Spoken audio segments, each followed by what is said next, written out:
How are terms incorporated into a contract?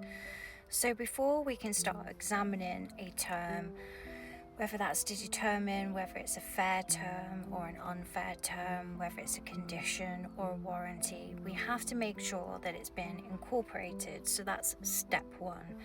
Now, there are three ways in which a term can be incorporated, the first being through signature. And there is a famous case of Lestrange. I like this case because Lord Denham was a junior barrister before he became our famous judge that we so much like. In Lestrange, it was held that even if someone has not read a contract and they sign it, they'll be bound by the terms. Now, there's a few exceptions like misrepresentation that we'll look at in other videos, but basically, if you sign a contract and you've not read it, you'll be bound by the terms. The second way of incorporation is through notice. So, not all contracts are 50-page long agreements. Most contracts happen through notice.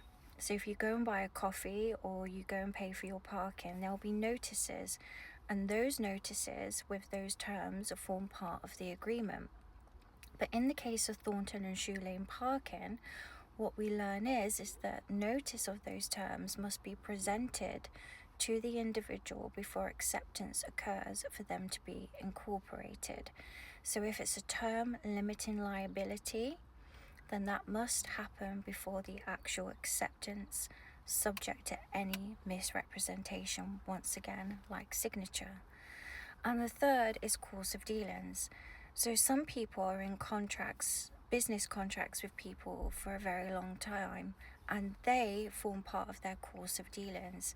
So if there's an understanding that there's a time limit or an understanding about quality or about refunds, then they can form part of their course of dealings, and the law recognizes that.